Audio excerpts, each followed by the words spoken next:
Hello and welcome to ReggieState.com podcast number 30. Holy Time Warp Batman. Adam West and Burt Ward reprised their roles as Batman and Robin in the animated movie Return of the Caped Crusaders. As campy Batman has returned, is it worth watching? Lucasfilm and Disney revealed the official title to Star Wars Episode 8. Speaking of Lucasfilm and Disney, they did something they normally don't do, address rumors and speculation, and for good reasons. Join myself and my co-host, James, for this, our first podcast of 2017. But first, unfortunately, we're going to start off with just a small bit of sad news. I guess it's not really small, but anyway, legendary television actress Mary Tyler Moore, who is best known for her roles on The Dick Van Dyke Show as Laura Petrie and The Mary Tyler Moore Show as Mary Richards, passed away on January 25th at the age of 80. Moore's family said she died due to cause of cardiopulmonary arrest after she had contracted pneumonia. We here send our condolences to her and her families. How you doing, James? Pretty good.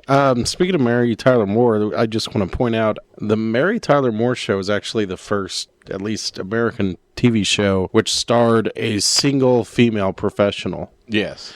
It wasn't the first show to star female, obviously. I mean, you had I Love Lucy, but this was the first one to show someone who wasn't a wife, who wasn't a homemaker. She was a professional and wanting to make her way in the world. There were episodes where she would argue with her boss, and she'd argue about the pay, that she's not getting paid enough because she's a woman, and brought up all these, it really was like a very feminist show. Social commentary at the time. Sure, and well, we say at the time, but it still exists in some form. It does. Yeah, it's pretty interesting. It was a good show. I was surprised that she was that old, but I guess they're all getting old now, aren't they? Yeah. She was 80. Yes, 80. But it was sad to hear that news. It seemed to be more prominent in 2016. A lot of people seem to talk about, oh my God, this person's passed. And I kind of got tired of the cliche that 2016 is the worst year ever, because I would argue that there were years in the Middle Ages that were probably worse. If you think 2016 was bad because all your beloved musicians, actresses, and all these artists and scientists and sports heroes, all your heroes, a bunch of them died in 2016. Guess what? They're still getting older. They're still going to keep dying. I mean, that generation, most of us, the baby boomers, looked up to. Old. The baby boomers and the ones that, they're getting old. There were a few that died this year that, like Anton Yelchin, obviously. But for the most part, most of them were over the age of 50. And that's just kind of life. Unfortunately. Yeah, it sucks. Like, I was sad when David Bowie died. I was sad when Prince died. I was a big fan of Muhammad Ali when I was a kid. I wasn't super sad when he died, partly because I was kind of surprised he lived that long. He had Parkinson's so bad. Right. I think he was so beloved by so many. Oh, yeah, of course. I mean, I'm not trying to downgrade that. I was just, it didn't affect me in the same way. I get you. Carrie Fisher really made me sad. That one was really sad to me. Oh, yeah, because in your and I's world, so to speak, I mean... She was making a comeback. Oh, yeah, she was making a comeback. And did you know she was a voice on Family Guy? Yes. A regular voice, Played the boss of Peter Griffin, Angela. I don't know if you listened, but just as I was getting ready to put out podcast number 29 is when she died, and so I ended up, I don't know if you've listened to the beginning of that, but I made an extra addition to that podcast and put a little something at the beginning of that, and then put about a 10-second silence in there, and then went ahead and let the podcast that we had recorded, about review of Rogue One, then start up afterwards. So that's great. I'll listen. I haven't yet, but I will listen to it. Yes, I was going to put that out, and it's like I ended up making an addition, so I ended up not putting that podcast out till like a few days later than I was intending to, just because, okay, we're talking about Rogue One, of them digitally recreating Carrie Fisher for what she looked like in The New Hope, and I didn't want to just put that podcast out and not at least address it somehow. Oh, absolutely. Yeah, that was the Rogue One podcast, wasn't it? Yes, it was. Yeah, it's just right after the movie, and right after it showed her digitally enhanced, and after she died, that last scene really became more profound. Yeah. Speaking of Rogue One real quick, it has now officially crossed the $1 billion mark in worldwide sales. It's the fourth or fifth movie to do so in 2016 officially. I think that might be, honestly, I know it doesn't count in the main series, but as far as counting any Star Wars movie, so there have been some other spin-offs. If you'll remember, the Clone Wars was a movie, technically. Yeah. That's how they kind of debuted the Clone Although Wars. wasn't that just a pilot? That was kind of more or less taking what probably would have been broken up into basically the first 3 episodes of what we'd consider a pilot or just a long TV movie to introduce the series. It was just a cash grab to throw it in theaters. It should have been on TV. It was Lucas's way of saying, hey, Clone Wars. I didn't really mind it so much, and I don't think they really let it stay out in theaters that long. It was more or less... I know, what? I didn't like it, but then I started liking the cartoon when I started watching it. I think putting it in theaters was kind of a mistake, because I didn't know it was a pilot, and then the fact that, it's a pilot for a cartoon, okay, and... when you put that into perspective. But. Anyone who's a fan of the Clone Wars animated series, anyone knows that first season is slow and kind of somewhat hard to get through. Mm-hmm. But once you get past that first season and you start getting into the later season, it really did come into its own and really become a really good animated show. And slowly kind of got away from the kid factor a lot. And it became more of it was animated, it was for kids, it was a cartoon, so to speak. And they still maintained a little bit of that. But they made it more serious. But it became more where... it definitely became more adult friendly, like the Batman animated series. Right. Yeah, it became really good. I'm gonna say, out of all the Star Wars movies, and that includes spin-offs, I think this one might have been maybe the 4th best one, maybe even the 3rd best. If you take all the movies up so far, including Rogue One, I have it as ranked number 3. Before Return of the Jedi? Yes. Like, I'm guessing, because yours is probably Empire, New Hope, and then, Rogue One. I think I would do that too. I have a nostalgia factor with Jedi, but I think I can go ahead and bump it behind. In all honesty, I could almost put The Force Awakens almost above Return of the Jedi. They're pretty close. To a certain extent. They're pretty close. In some ways, The Force Awakens is a better movie, but in some ways, The Force Awakens has some... The Force Awakens was basically fan service. Yeah. To get you re-energized. It has a little too much fan service. Make you forget the prequels, and I can understand why they did that. Yeah. I mean, the prequels left such a bad taste in so many people that they, regardless of whether or not it was too much fan service or followed A New Hope a little too much in story arc and everything else, I think they did it for a reason and intention, and obviously it paid off because, I mean, how many movies actually come close or hit the $2 billion mark? I kind of think you can slap Star Wars on any... Well, I mean, I guess this one only did $1 billion. So right, but it's also still not done so in its modest. theatrical release, but yeah. I need to go back and watch Force Awakens. I saw it a couple times in theater. I really liked it. I thought it was a good movie. I have some friends who didn't like Kylo Ren. I think they're wrong. I thought Kylo Ren was a really good character. I think also, sorry if he's a little whiny, but we have 2 more movies to go. Let him flesh out. Oh yeah, I think he's like, really don't make your full judgment on him right now. Like, I think he's a great character.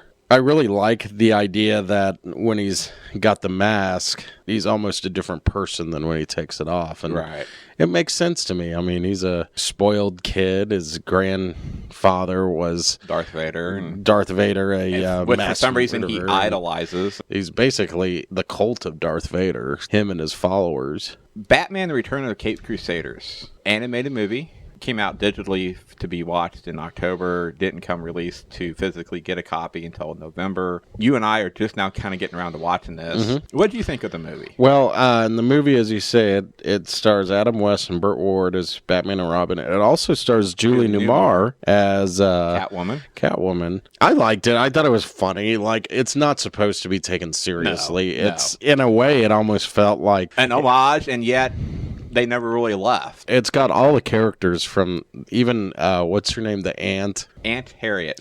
One thing I loved about Aunt Harriet, and there's a lot of winks and nods in the movie, and there's a little bit too much almost, but at the same time, it's based on a show that was like so dumb you can't help but wink and nod. I'm sure when the show came out, I could never tell if that one was tongue-in-cheek on purpose or if it was just dumb. Like, you really can't tell. Mm-hmm. But this new one, it's definitely tongue-in-cheek, and it has a lot of like little winks, like Aunt Harriet. She almost says it a bunch of times, but she doesn't say it. She keeps alluding to the fact that Bruce and Dick are gay. She's like, oh, I know you keep going on your fishing trips. And she's like, you're so secretive. And she's almost saying they're gay. The reason why And then she says something towards the end. She's like, for a minute there, I thought I was just here for appearances. What that joke is all about is because in the show, there was that book written in the 50s, like The Death of Innocence or something ridiculous like that. Can't remember offhand, but any comic book fan knows this book and knows it was about a guy who criticized comics and stuff like that heavily. That's why there was a comic book code enforced after this. Well, the big criticism was that Batman and Robin were gay, and they were teaching our kids to be gay. Now, it's really hard to argue against Batman and Robin being gay. They're pretty darn gay. There's a lot of panels where they say things to each other and you're just like, wow. But like at the same time, it's like, who cares if they're gay? I know it's the 50s, but I mean, come on. And see, like, do you really think that reading comics with weird accidental homoeroticism is going to make a child gay? I find that hard to believe. And how many of the kids would actually pick that up? Exactly. Yeah. So anyway, Aunt Harriet was put on the show to make them seem less gay. I don't know how that was supposed to work because she's his aunt, but whatever. Mm-hmm. It was just to add a female touch to the whole thing. So she was just there for appearances. In this particular show, she thinks they're gay, which is really funny. Now that's also why Batgirl was introduced. Oh, to help. And Batwoman. There was a Batwoman. To help offset the whole appearance. Mm-hmm. Which is ironic because if you remember during the New 52, there was a Batwoman comic, which I think was like one of the best ones out of the New 52, which there is no New 52 now. They revamped it again. Batwoman was a lesbian. Aha.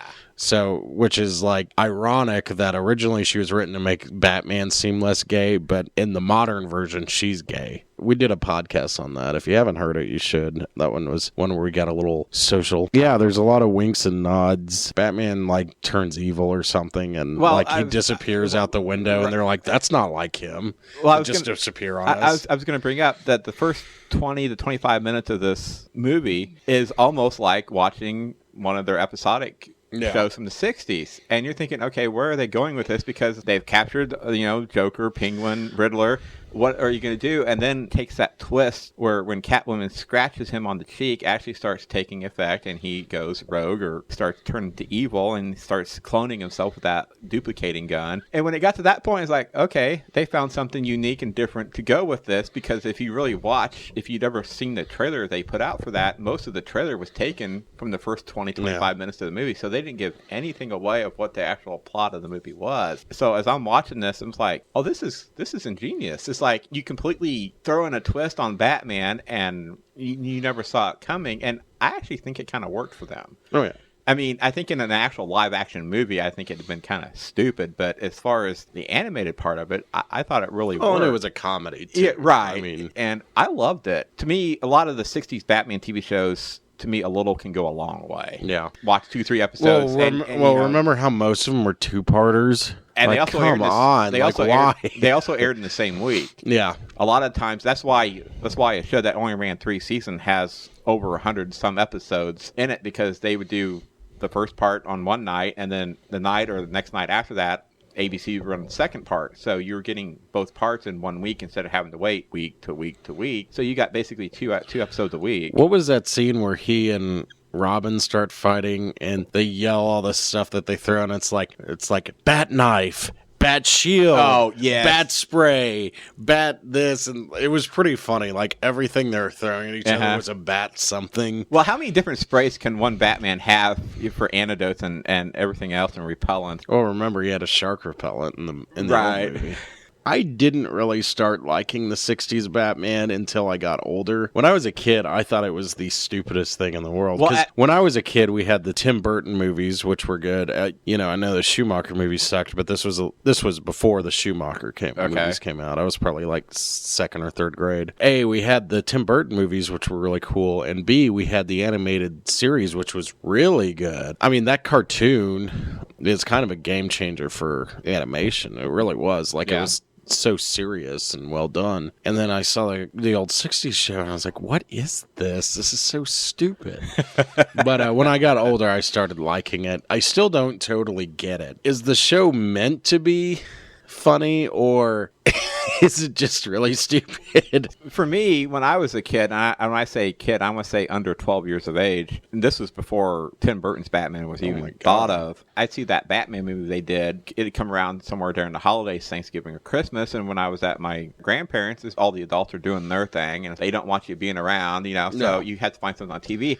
So at the time, I kind of thought, oh, hey, Batman's on, cool, I'll watch this, So at the time, I thought it was cool, but then as I got older as a teenager, and then when Batman came out with Michael Keaton, I was 18. Okay, this is what Batman's supposed to be. And that's when I started, okay, the 60s Batman just sucks, period. It took for a while because I wouldn't even watch the 60s Batman show for a long time, or the movie, because it's just like, oh, please give me a break. The thing is, though, history repeats itself, because when Batman Begins came out, all of a sudden I was like, oh, man, the Tim Burton Batman movies suck, too. Yeah. So I quit watching them for a while. And it's like, no, they don't. They're not as good as this, but they don't suck. They're still pretty good. But for when they came out and for what they did, they have their problems, right?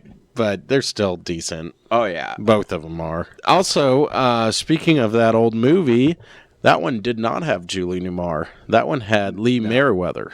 And I did. That was going to be my segue. You ruined it. Sorry. Reggie thinks... No, I'm kidding. But when they cloned... He started seeing... duplicate. Yeah. What happened? He sees triple. And it's all three of them. It's their way Julie Newmar, Lee Merriweather, and Lee Mayweather, excuse me, and Eartha Kitt. Yeah. But I saw that, and it's like, okay, that's their way of paying homage to all the cat women. Well, her and, of course, Julie Newmar are the only two living villains, because Eartha Kitt's dead. Cesar Romero and all the others are dead. All the villains are dead. Yeah. So. Did you notice they also had cameos of all the other stupid villains that were on the show, like Egghead and King Tut? Yes. And I think Mr. Freeze was on there. What did you think of the voices they did for Penguin, Riddler, and Joker? I thought were pretty spot on. I thought they were good, too. Actually, at first, I thought Riddler was voiced by Stephen Colbert. Then when I saw the credits, he wasn't. No. He sounded kind of like him. Jeff Bergman was the Joker and the announcer. William Slayers was Penguin, and Wally Winger I'm was not Riddler. familiar with. Jim Ward played Commissioner Gordon. Stephen Weber is that Burt Ward's son? I have no idea. Stephen Weber was I do love how Burt Ward sounds like such an old man, but he's playing that teenage boy. Oh yeah, that scene you're talking about in the television studio where they brought back Mr. Freeze, the Mad Hatter, Falseface, King Tut, Bookworm, the Archer, the Minstrel, Ma Parker, Egghead, Shame, the Sandman, Siren, Clock King, and Louis the Lilac. Most of these characters weren't even in the comics. Mr. Freeze was, Mad Hatter was. I don't know if Clock King might have been. I know he was on the animated show in the 90s, but like Egghead and King Tut were totally new. Although, while there's no King Tut, there is a character just like him called Maxie Zeus, only instead of thinking he's King Tut, he thinks he's Zeus, which is equally as stupid. Egghead, if you remember, he was Vincent Price. Yes. I love Vincent Price. Too bad he got to be the stupidest Batman villain ever. His thing is eggs? Really? That's his thing? But then again, it was the 60s. There was one reference towards the end of the movie. Yeah, I knew you would like it. I loved it. I backed it up and watched it a second time because, wait a minute, are they referring to what I think they're referring to? And when they basically confirmed it to me, I sat there and... I'm talking about the sipping tea in a cafe in Europe. Yes.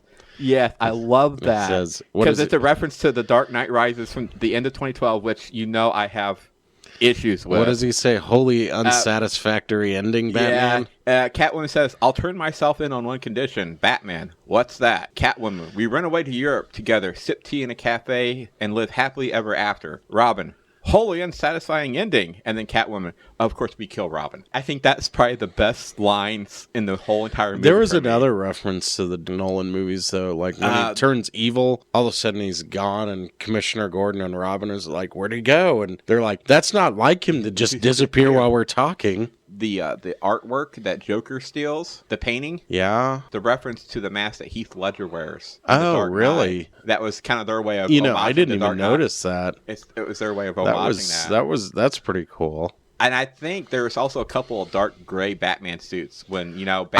I didn't notice that. I couldn't tell if that was my imagination or not. I went back and paused it, and there was 2 black and gray Batman suits with huge... Well, I think there was one that looked like the Michael Keaton one, too, wasn't there, with the yellow... They pretty much referenced or paid some sort of tribute to almost all the Batman movies out there in some form or fashion, but you just really had to pay attention. Because otherwise you could miss them. I really thought for what the movie was, I enjoyed it. And I'm not a big fan of the 60s Batman, but the fact that they were able to get Adam West and Burt Ward to come back and do this. I like it a lot more now. I like it a lot more now than I used to. I think it's a pretty funny show. Did you see what that camera operator did when they got to that fight scene in the studio with Batman? Mm-hmm. On the side of the camera, he flipped it to Dutch tilt for fight scene. Yeah. Because that's how they shot most of their things. Yeah, I saw that. That was pretty funny. It's pretty stupid. There's Svengoolie. He broadcasts out in Chicago, but we get him on MeTV. Yeah, here in Wichita, we get his stuff. On Saturdays, he has...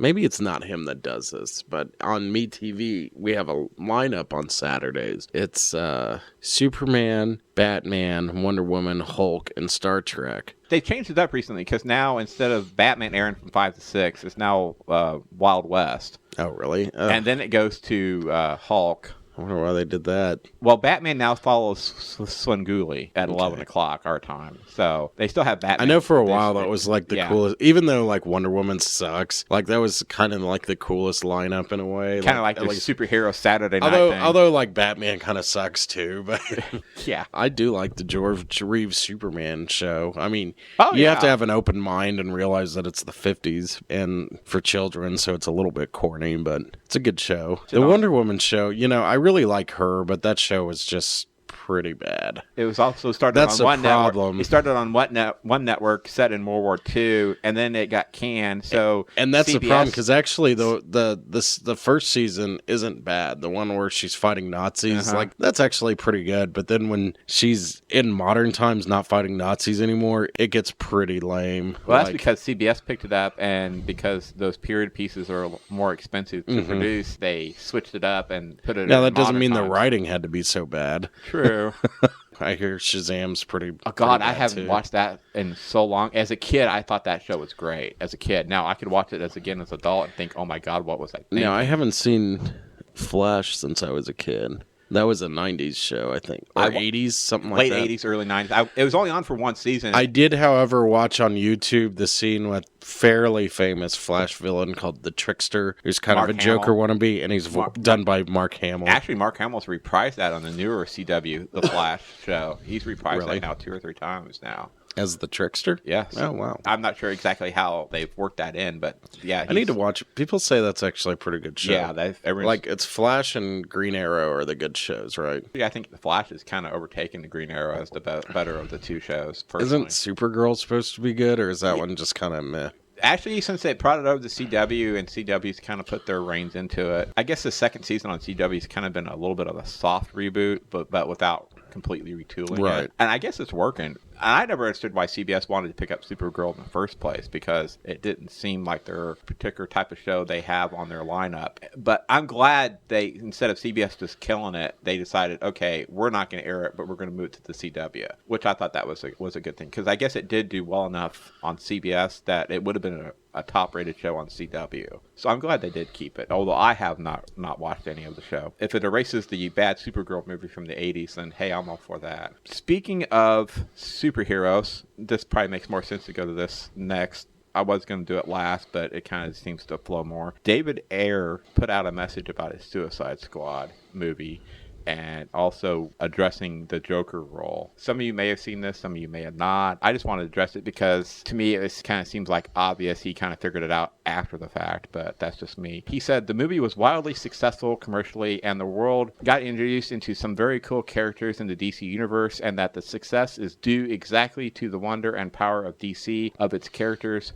Would I do a lot of things differently? Yep. For sure. Wish I had a time machine. I'd make the Joker the main villain, and engineer a more grounded story. I have to take the good and the bad and learn from it. I love making movies and I love DC. I'm a high school dropout and used to paint houses for a living. I'm lucky to have the job I have. I have to give the characters the stories and plots they deserve next time. And no, there isn't a secret edit of the film with a bunch of Joker scenes hidden in a salt mine somewhere. I'm glad to see he realizes he should have done things differently. Here's the deal with Suicide Squad. It was just a bad movie. Right. Like who cares? I mean, were any of these characters, other than maybe the Joker and Harley Quinn, were any of these characters that well beloved before this movie came out? Probably not. I mean, it was a bad movie. And the thing about David Ayer is, I don't know everything he's done, but I know he wrote the screenplay for Training Day, which is one of my favorite movies of all time. He's got talent. He made a bad movie. Move on. You know, I mean, right. And I'm not telling him to move on. I'm just saying, who cares? I'm going to be honest with you. This is probably this is like one of the first big superhero movies that I have in a long time that I have no desire to own on any format or ever watch again. Mm-hmm. I say big. Fantastic Four was a little bit worse than this. Fantastic Four was a lot worse than this. I was going to say. I don't know. This movie reminded me of Fantastic Four a lot, though. It was real choppy and made no sense. In the end, it was just like a villain standing there and lights moving around. Like, that's something. Can we stop the pillar of light at the end? It used to be kind of cool. And now there's always just this ominous pillar of light that means doom over the city.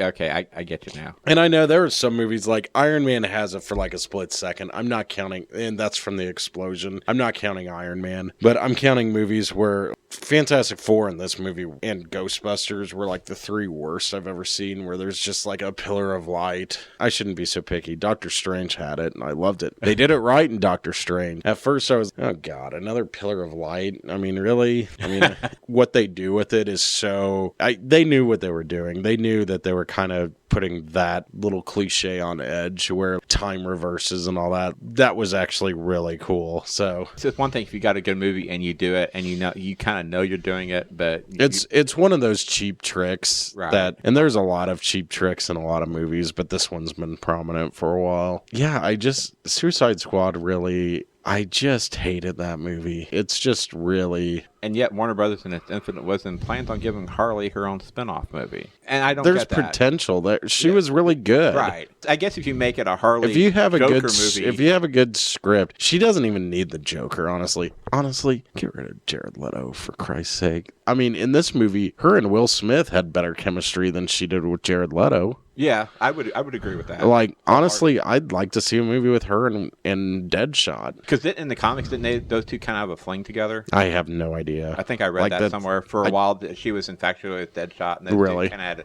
a relationship for a while. Deadshot is one of those characters that I'm not... Like, I've always known who he is, but I've never been super... familiar with him. Like, I knew he was a Batman villain. I knew, like, he started off in the 50s, of course. He started off dressed like a cowboy or something stupid like that. But the thing that really gets me is those two were really good in this movie. This has actually really made me like Will Smith a lot better, because even with a terrible script and, like, a garbage movie, he's still really good. Uh-huh. I mean, it really says something about him as an actor these days. I would like to see both of them in another movie, but at the same time, part of me is just like, man, they're just beating this dead horse. Right. They might have to just call it quit. We've had 3 movies. The best one has been controversial, to say the least. And the worst one has been this one. And I would say that 2017 will be a deciding factor for the DC Extended Universe. Wonder Woman, and then Justice League both have to succeed better critically and financially than what the previous movies have done, or otherwise Warner Brothers is going to have to make a very big decision of continue down the path of people not liking what they're doing. This movie made a lot of money. I'm not going to get into it too much, but there's a lot of pandering in this movie, and I think that's part of the reason why it did so well. Like, it certainly reaches out to the same kind of crowd that used to rent crappy, really really crappy sci-fi and horror movies from the video store. It's the same crowd who watches those really crappy horror movies and sci-fi movies that have infested Netflix lately. Like I said, I don't want to get into it too much because, I mean, it's going to come off as rude, but I think this movie really, like, pandered to that. And that's why it made so much money, because it was not a good movie. I think there was parts in there where it showed it could have been a great movie. Yeah. But as soon as you start getting to that point of, okay, this is going to finally start getting good, it go right back to what it was. Once they go to the city of zombies, it's like, this is done. It's over. This is not interesting. It's not fun. It's just boring and stupid. I'm still of the opinion the wrong character was used for the villain. So, and I think that has a lot to do with it too. But no, sure. Yeah. Like, that's what I thought this movie was going to be, was like... The trailer gave you a sense where the government forces them to take down the Joker's gang or something like that. That's what it seemed like. And it's like, nope, it's really stupid. And the Joker doesn't have any more screen time than what he did in the trailer. They gave you an impression of one movie and they gave you something completely different. And if the Joker had been the villain, you know, this movie could have been a lot better. This movie had a plot or a script. It could have been a lot better. I mean, it's a bad movie with a couple really good actors who do a good job. That's all I can say about it. And there are people out there, though, who really like the movie. So, and I don't think they're the same people who Killer Beavers or whatever on Netflix is good. Have you seen that poster for that? Have you seen what the poster of that looks like? Yes. It's so... I started watching the movie. I gotta say, like, it has Bill Burr at the beginning, who Bill Burr's, like, one of my favorite comedians. I have this thing where I feel like people don't know the difference between a movie that's so bad that it's good and some cynical piece of crap. A movie that's so bad it's good is like playing Nine from Outer Space, where it's, like, made by... or The Room. It's made by, like, some crazy idiot who thinks he's making a good movie. Right. Like, that's what that is. Whereas movies like the Beaver movie or Sharknado, those are movies made by, like, jerks just crunching away. And those type of movies can still be good. Mel Brooks used to do movies like that all the time, and they were good. But the writing has to be there to make it good, and it's not there. That's my rant. The Killer Beavers, I mean, hell, the poster alone got me to post the poster on my Facebook page. So I started to watch it, but I will say Bill Burr's really funny, but the more I watch it, I was like, he's not even, like, that funny in this movie, so it's not even worth it. Did you ever watch Breaking Bad? No, I did not. He was one of the lawyers' hired goons, and they'd always come in to rough someone up, but they'd always mess up horribly. It's really funny. As we were talking about earlier in the podcast, obviously everyone's very well aware that Carrie Fisher died on December 27th. And as I mentioned, I made a little addition to our last podcast because, as I said, I was about to put it out and then she died. And I kind of made some modifications to it before I posted it. She died from the result of a heart attack on January 13th. Since it's been a while since our last podcast, Disney and Lucasfilm did something they don't normally do, and that's address rumors and speculation. On a normal basis, you know, the rumors and speculation they hear all the time, oh, is this character going to be in the movie, or is this character dying, or what's the name of this title? And they don't address those because they want everyone like you and I to talk about it. It just draws interest in their franchise, which I get. But in this particular case, they responded because everyone was talking, well, now that she's died, and if you've seen Rogue One, spoiler alert, there is a digital character of Grand Moff Tarkin because Peter Cushing, who played him in A New Hope, is no longer around. He hasn't been for a long time. He died in 1994, but everyone was speculating because Carrie Fisher in Episode 8, which they've already filmed, and it's being edited, obviously. We're still going to get to see her as General Organa at least one more time, but a lot of speculation was because of Episode 9, her role was supposed to increase even again because of the connection with her being the mother of Kylo Ren and Luke. I think Episode 9 is going to be a culmination of the Skywalker story, I think, personally, you know, to wrap it up so they can move on. They're going to have to write in that she died, though. Well, here's the thing. There's a lot of... Unless they have footage for her to be in Episode 9. I don't know about that, but Lucasfilm and Disney said, quote, "We don't normally respond to fan or press speculation, but there is a rumor circulating that we would like to address. We want to assure our fans that Lucasfilm has no plans to digitally recreate Carrie Fisher's performance as Princess and/or General Leia Organa. Carrie Fisher was, is, and always will be a part of the Lucasfilm family. She was our princess, our general, and more importantly, our friend. We are still hurting from her loss. We cherish her memory and legacy as Princess Leia and will always strive to honor everything she gave to Star Wars." And I thought that was very nicely done and saying any chances of us digitally recreating her will not happen, which I thought that was the smart thing to do. It's the right thing to do. It's the right thing to do. Now, my big question, and I've heard this addressed on other podcasts. I mean, it's weird that they did it with Peter Cushing, but I guess it's been long enough. It's been long enough. Peter Cushing's character of Grand Moff Tarkin really wasn't a main character, if you want to say, but for what they did put him in there, it kind of served their purpose to move the storyline, because if you didn't have Tarkin in there, it'd be like kind of a little weird, well, how does he end up on the Death Star then for A New Hope? So I get that. Even though they've come out and said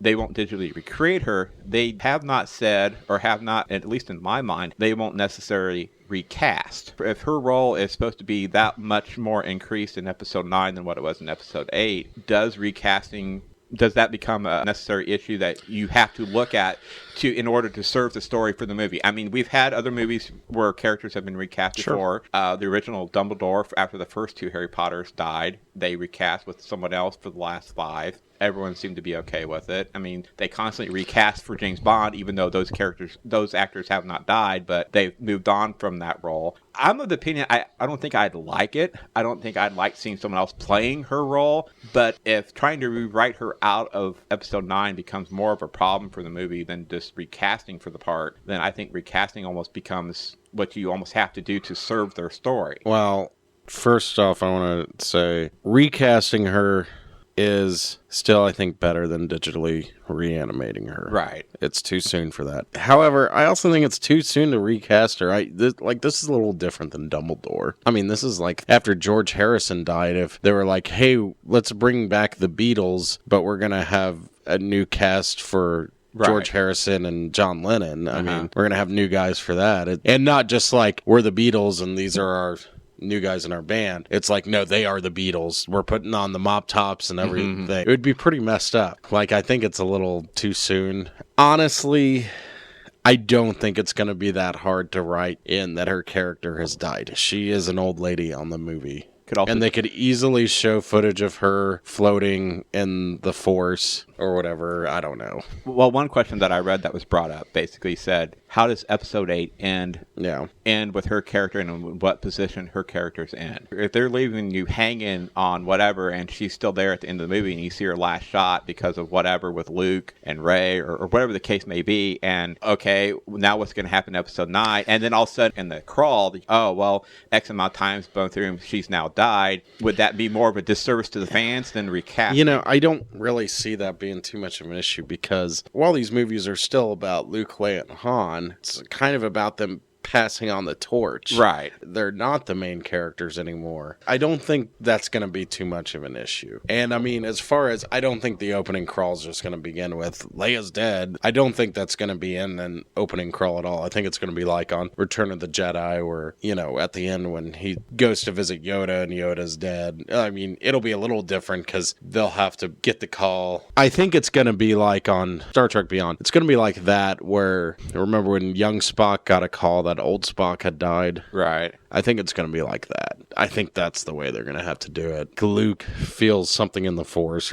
I'm more of the opinion of, if recasting becomes necessary, to keep what they had in plan. Because the guy who's directing episode 8, Rian Johnson, also wrote episode 8, and he's also writing episode 9. And from my understanding is, what they wrote in episode 8, they already have a pretty good structure outline of what they were wanting to do with episode 9, tying all this together. And as I said, I wouldn't necessarily want to see anyone recast and be put in her role, but if they did it just for the one movie and it wraps up her storyline, at least good enough where you don't have to ever see her character again, then I'm okay with it, so long as you found the right actress, and maybe even somewhat of a little bit unknown actress to play the part, then I'm okay with it. But I would not be okay with A, digitally recreating her, or B, just find some cheap way out saying, oh, well, this happened and she died. I don't really see that being too much of an issue, though. But like I said, these characters aren't at the forefront anymore. I think even if they already have written her for episode 9, which I don't believe they have. If there's one thing that's true about Star Wars, don't ever believe that they have written the next story. Because they never have. But even if they did, I think that her role would be tangible and I don't want to say small, but tangible enough that they can change it and work around it. I don't think it would be that much of an issue to give her the memorial that she deserves in a movie. I think that would be fine. Who's to say that they didn't write her to die anyway? Wouldn't that be weird? Well, no, because Rian Johnson, director of Episode 8, said he was now going to have to sit down with Kathleen Kennedy and the head of the story group of Lucasfilm and Disney to figure out what they were going to do for Episode 9, because they already knew what they had planned to do with her character for Episode 9, and it was an increase in her role from what Episode 8 was, which was an increase from Episode 7. So they already had this whole thing plotted out, at least knowing where they were wanting to go with this. Whether the script has been written or not is another story, but they definitely knew where they were going with this, how much of a role Luke and Leia was going to have as they moved on with this. So they obviously have some idea where this was ending. Yeah. It's just a matter of, can they figure out a way of reworking Episode 9 if they decide or choose to rework it, Episode 9 in some form or fashion. If Kylo Ren wasn't already on the verge of the dark side, what would send him over the edge other than his mother dying? Because he seemed to be,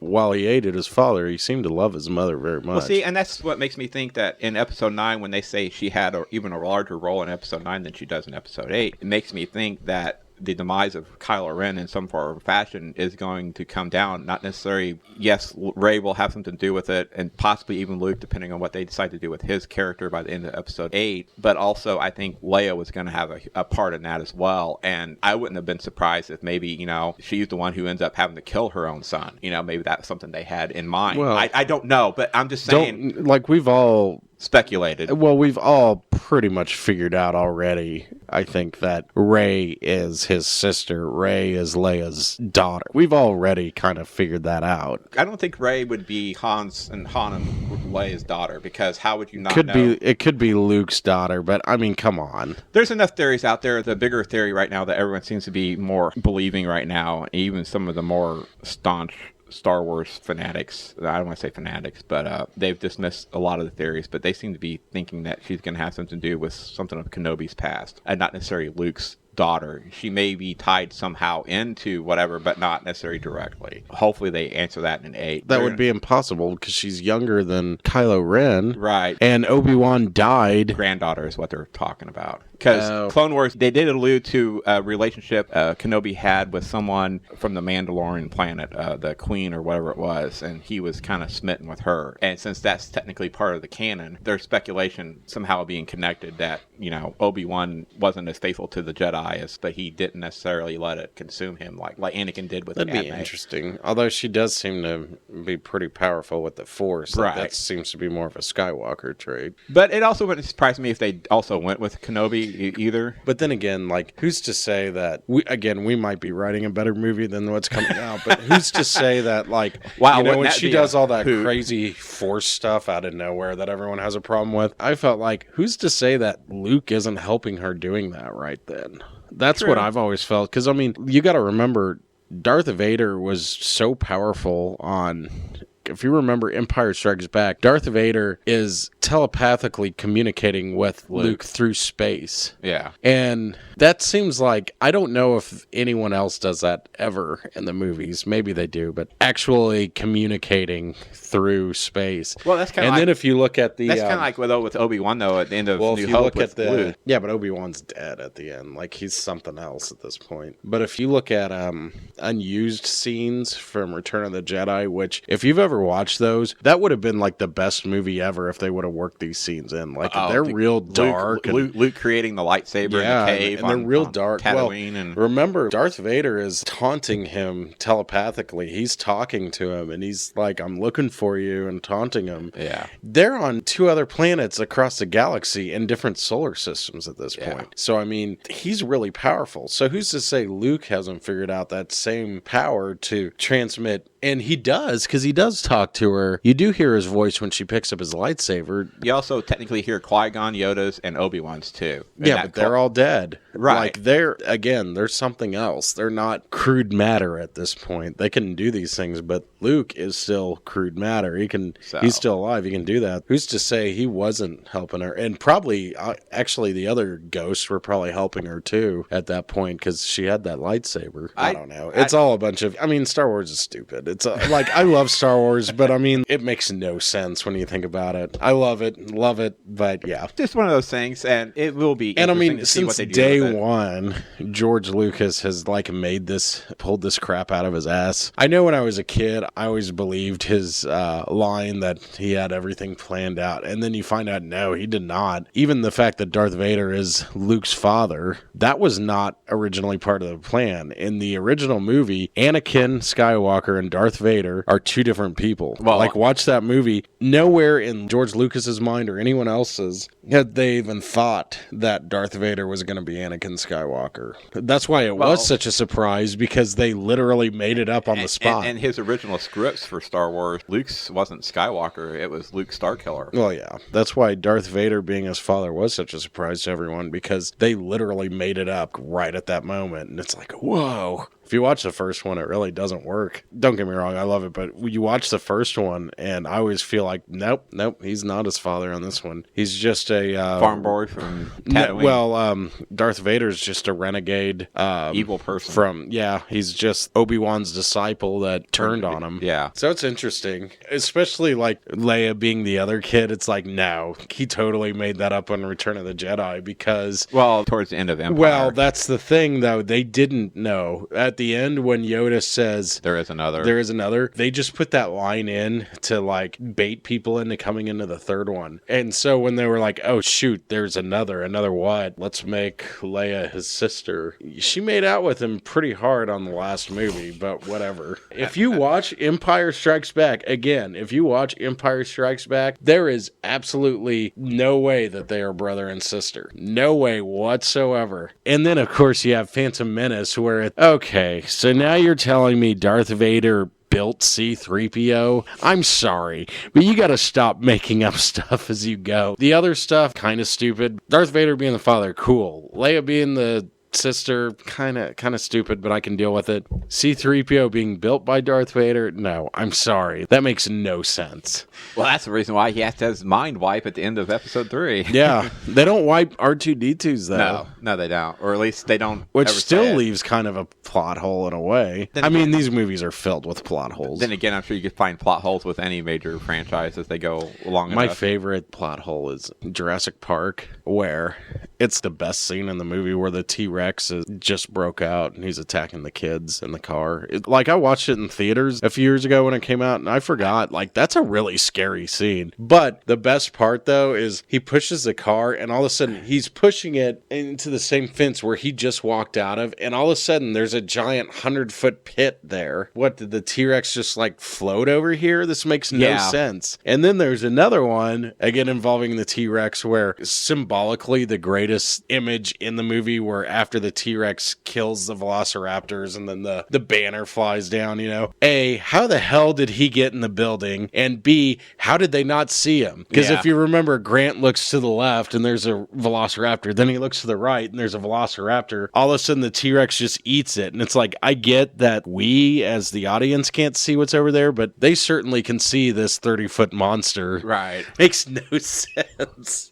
Actually, the first few times I watched Jurassic Park, I didn't really catch the fact T-Rex walks past. When you do catch it, though, you can't no, because it's probably one of the best scenes in the movie. Yeah, if they would have just not ended it so stupid, it does kind of bother you. Maybe where it sloped and it was more of a hill and he kind of walked up rather than just a drop off. But yeah, but once you do notice it and you do pick up on it, you can't unnotice it, and it's always there. For a movie that I like so much, that's really one of the worst plot holes I've ever seen in a movie. Pretty bad. Although The Dark Knight Rises has a good plot hole. You think about Jurassic Park, though. Ellie, when she runs out where the circuit breakers are, she shuts the door, and there's only supposed to be 3 around. Mm-hmm. She leaves one shut up in the shed, and she runs out and she finds Grant. Well, then there's 2 in the building. One gets locked in the freezer. So how is there still 2 at the end chasing them down? Unless the other one figured out how to break the window and reach out and undo the lock to get out of the freezer, or the other one got out. The other one might have gotten out. Yeah. Because they don't really show her locking the door, but you still wonder, okay, one's for sure locked in the freezer. It is that one, because remember, it shows him walking in the building from the outside. No, they don't really show where it came from. Yeah, it doesn't make sense. There for a while, it's just the one that harasses them when they're in the thing trying to get the computer to reboot all the systems, and then that one follows them down, but then the second one just appears out of nowhere. nowhere. It's a really emotionally effective movie because the special effects are so good. You get so wrapped up in what's going on. And the camera's so good, but logically it makes no sense. You don't think about where they left all the velociraptors at and what they did with them. And it's one of my favorite movies, but it is like really just a plot hole filled movie. The Dark Knight, I don't know if this is a plot hole, but it's a really dumb thing that they could have saved everyone. When the CIA takes off Bane's mask in the plane, why doesn't he just fucking shoot Bane right there? Oh, Dark Knight Rises? Yeah. I was thinking about that the other day. Dude, they're like in a plane and they just caught the number one terrorist they're looking for. Fucking shoot him. Yeah, they'd probably still get killed by terrorists, but Bane's dead. Do you think if the CIA caught Osama bin Laden, they'd let him talk first? No. Well, also, is it Dark Knight or Dark Knight Rises? Dark Knight actually has a lot of plot holes. Dark Knight Rises, they advance it, by 8 to 10 years after supposedly end of Dark Knight? I don't know why I read somewhere where, how does Bruce Wayne, even though he stepped away from running his company on a day-to-day basis, supposedly, how does he not know that all of his money has been drained out of his company and his personal bank account to end up being broke? That's another one of those kind of like... There's a lot of things. I can write that off as him being so crazy and depressed that he's just out of his mind. He just don't care. Yeah, I can write that one off. The Dark Knight, actually, when you think about it, how the hell does Joker know everything that's going on? Because there were things that he does where he would only know if he had actually read the script of the movie. It's really crazy. Well, that's such a good movie that you don't care. He was able to figure some things out because he had cops that were still tipping him off, though. Yeah. So that's the reason why he knew where Bruce Wayne's penthouse was, crashed the party, and who was driving Dent. It's pretty amazing that he already had crooked cops ready to take in Dent and Rachel when he still thought Dent was Batman. Unless he had an ace in the hole and thought maybe he's not Batman. But he had no reason to think that. Yeah. I mean, it's crazy. It seemed like there was something else where it's like that really, like, how the hell would he know to do that? How the hell did he know that by killing his girlfriend and burning his face off, half his face off, Dent would go insane? That's one of my favorite scenes when he's in the hospital and he put that gun in Dent's hand and puts it to his forehead. I really think that he's ready for Dent to kill him, just to prove his crazy point. I don't think that he has an ace up his sleeve for that one. I think that is the ace up his sleeve, is that, remember when Batman throws him out of the window at the end, how he's laughing the whole time? I love that. I don't know why we're talking about the movie that everyone talks about all the time and has for 8 years, but yeah, it's a really good movie. I'm sorry. It's one of the best superhero movies ever put out there. It's the best. Yeah. I love the first 2 Spider-Man movies. I love Iron Man. The Captain America movies have been good. There are movies that have come close, but none of them have been better, in my opinion. They've come close. They've come real close, and they've all gotten really good. I can't wait for Logan. Oh, that should be awesome. That's March you don't 3rd. Know. You don't know. Although it's an X-Men movie, so it could go either way. Speaking of Logan, though, Hugh Jackman did come out and said that this particular Logan is not set in the same timelines as the previous X-Men movies. Which, knowing Fox, is like, it doesn't surprise me. But then again, I think they've written the story to serve their purpose, to write Hugh Jackman off as Wolverine one last time. And if the movie looks as good as it seems like it could be, then I don't think everyone's going to really care or give a crap as far as that goes. So the last trailer they put out looked really good with the you saw more of X-23, the girl kicking ass. It seems like that's going to be... I didn't see the last trailer. Is it playing Johnny Cash's Hurt? No, it's not. Then I don't want to see it. No, but it was like such a perfect music. But it shows a lot more what's going on, and you can definitely tell this movie is going to have plenty of action, blood, and I think you're going to need some tissues. I'll give you $5 if you can name who did that song originally before Johnny Cash. You told me once. I want to say 9 Inch Nails, but I don't think that's right. No, yeah, I owe you $5. I know we're not on camera, but I'm giving you $5. There you go. I'll take a photograph of it and post it. That was one of my favorite songs when I was a kid, and see, I'm not a 9 Inch Nails Then I heard Johnny Cash's version. I was like, oh my gosh, it's really good. That was my favorite 9 Inch Nails song, actually. But I heard the way he did it, and I was like, man, it's an amazing song. Kind of start wrapping this up here. What grade would you give Return of the Caped Crusaders? Oh, I don't know. I mean, it was a fun cartoon. I don't know if I could give it a grade. Yeah, I don't know. I mean, it's worth watching. It might be worth, if you're a Batman fan. It's definitely worth watching. If you're a If you're a fan of the 60s If you're a fan of the 60s show, it's worth buying, actually. And I might end up buying it. So, okay, I'm going to go ahead and grade it B+. Yeah. It's actually, it might be better than any episode of the 60s show. And speaking of which... What's great is if it really, it pretty much is just an episode of the show. Right. We brought them back, but since they're so old, we just animate them. That's how we do it. And it works just fine. Speaking of that, I almost forgot there will be a sequel to this movie. I'm actually really happy about that. Due out sometime this year in 2017, and it will feature the voice of William Shatner as the voice of Two-Face. Nice. As the main antagonist, although it's not been fully confirmed, but they think the story is going to be based on that unproduced script, which caused them to create that one comic. And actually, that segues into... Forgot about that, so thank you. That's actually good. That segues into what I'm going to do on my next show, which is I have that comic, and it talks about that script. I didn't have anything prepared today, but I know what I'm doing for the next show, and it's going to be that. And it's really interesting. Two-Face is by far one of my favorite Batman villains, and it was always odd to me that he was never in the show. I kind of felt like maybe it's because he was too scary, but... They probably didn't know what to do with him, or how to go about it without... Because, I mean, in a way, he's a perfect villain for the show. He's got some goofy gimmick, right? He's got the coin and the duality. Nowadays, you could put a Two-Face but he might have been too scary for the show. For nowadays, you could put a Two-Face and do a scary makeup, and most people or most audiences would accept it and not have a problem. Where back in the 1960s, that probably was a little bit different. That's what I'm thinking. What you can do, just paint them a different color, but then if you do that, you're just no more mimicking than those one set of characters off an episode of Star Trek, the original series, where you got white on one side, black on the other. I can see why they avoided him. Yeah, no, I can too. But they had a script and everything for it. One of the actors that was slated to play him was actually Clint Eastwood. My guess is that show would have gotten a fourth season. They might have finally addressed Two-Face, but probably. And I imagine that's probably where that unproduced script came from. I mean, we got King Tut. What more can you ask for? Plenty going on in the movies this year. Our next podcast here on Reggie Take will either be... there's going to be Thor Ragnarok. Is that this year? Yes, Thor Ragnarok. That's pretty exciting. Wonder Woman, Justice League, Guardians of the Galaxy Volume 2...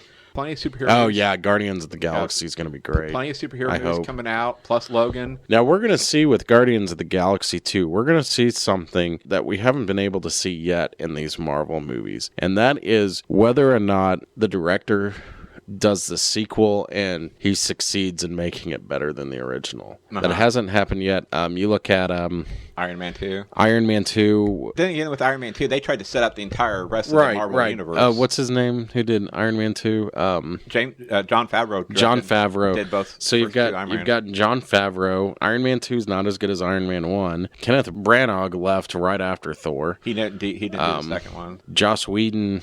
Age of Ultron isn't as good as Avengers. No. I like Age of Ultron, but it's not as good as the Avengers. Edgar Wright didn't even finish making his first one. He was done. To be fair, that was 10 years in the making. I don't blame him at all for leaving. Okay, let's say James Gunn comes out with Guardians Volume 2 and it's a smash and takes in more money than the first one. Is there a chance Marvel brings him back to do the third one? You know what? I am missing one. Captain America. While the first one was done by the second one and the third one are done by the Russo brothers. It's a little different, but so we have been able to see somebody do a movie just as good once. I know technically it's like, well, Winter Soldier might be better than Civil War, but it's like they're neck and neck. Like it's really hard to pick one. It really is. Winter Soldier is more of a true sequel of a Captain America movie where Civil War, yes, is technically considered the third Captain America movie, but you have so many of the other that are brought into that movie, plus introducing Spider-Man to the MCU.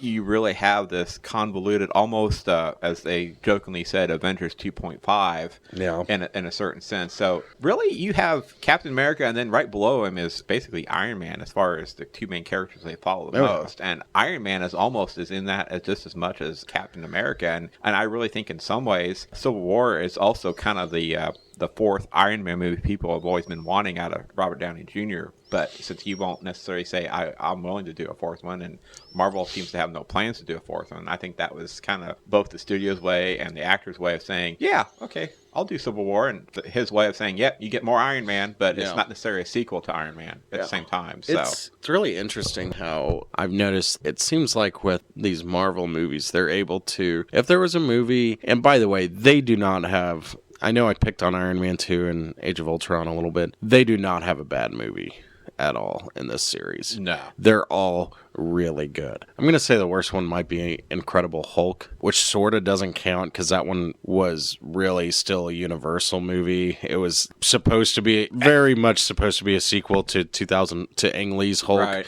Which if you watch that movie, he starts off in Brazil where he ended off in an Ang Lee's Hulk. Like, it's basically a sequel. And they're only really tying that into the MCU is by them bringing Stark in at the end to talk to the General. Yeah, and that's the only really tie-in you get to the MCU. You know, if that's the worst one, if that or Iron Man 2 are the worst ones, then that's a really good series because those movies are pretty darn good. At some point, we really ought to take either 1 or 2 part podcast and just go through and rank the Marvel movies. You know what? I've thought about that recently. I don't even want to rank them anymore because honestly, I don't think I can. I mean, they've all been really good and they've all been different enough. I can rank them in tiers. Top tier would probably be like Iron Man and Winter Soldier and Avengers. Then you've got tier 2, tier 3, tier 4 would probably be Iron Man 2, Incredible Hulk, and Thor 2. Tier 3 would probably be, I don't know, Hulk and Age of Ultron.